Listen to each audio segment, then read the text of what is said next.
Good morning, everybody, and welcome to the January 28th issue of the Tucson Mortgage Weekly. Appreciate the couple of minutes that you're spending with us to get an update on what's going on. Okay, first of all, let's go back and take a look at what's really happening out there. First of all, the part that really gets me is people don't realize is that we've had a 250 basis point decline in mortgage-backed securities in the last 6 weeks, most of it coming in the last week to two. And what that really means is that rates are up almost 0.5% of the lows that we saw back in September, October, November, when the Feds really started buying a lot more mortgage-backed securities. And this is the thing. This is happening on the heels of optimism of what seems to be almost running rampant. Take a look at what the stock market's been doing for the last few weeks. This morning, a durable goods order came out, and it was actually very strong.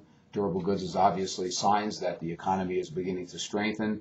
There's been even some talk from some doctors of doom that the housing market actually might go up 10% in the next 2 years. So clearly even housing is actually posed, whatever, for a real rebound. As a result, like I say, we're seeing interest rates going up. You take a look at this morning's 10-year Treasury note. It's up to over 2%. Actually, it hit that and kind of came back down. We were at 1.5 just a few months ago, so there's 0.5% right there. Bottom line is, this may be the beginning of the increase that I've been talking to, and the markets have been kind of expecting for the last several months. Remember, the Feds are still buying a ton of mortgage-backed securities, and rates are going up in spite of that. If they were to stop, we could see another 0.5% increase probably overnight. Now, it's not all doom and gloom for rates, because in the next couple of months we've got all of this budget talk going on, and quite frankly, the stock market is really overbought.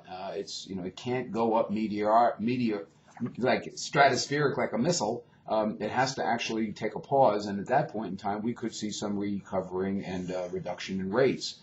So in the short term, I'm telling everybody to lock, but if you've got more than a few weeks to wait, you might want to float and see if we can recoup some of that 0.5% increase that we've already seen. Okay, what do you want to keep an eye open this week? Well, a couple of things. First of all, the Federal Open Market Committee meeting notes and minutes will be released on Wednesday. On Thursday, the what they call the Personal Consumption Expenditure Report, which is a real judge of inflation, is coming out. And then, of course, the granddaddy is that the employment report's coming out on Friday. They're expecting 158,000 new jobs and 7.8% unemployment. The 158 number is actually pretty strong. Remember, we need over 200,000 to just maintain, and we haven't seen a 200,000 number in a long time, probably since I'm going to guess the mid-2000s to maybe 2006. Anyway, so as I mentioned to you, short term, definitely lock. I've told a lot of people to do that. Those that followed my advice are probably very happy. Unfortunately, the rest of you, you still have a chance to get some really great rates, but we're definitely up from our lows. Anyway, don't forget to check out the website, TucsonMortgages.com. There's a newsletter on there, a little more detail if you're interested. You can give us a call here over at 331-LEND if you have any questions, or send us an email at loans@TucsonMortgages.com.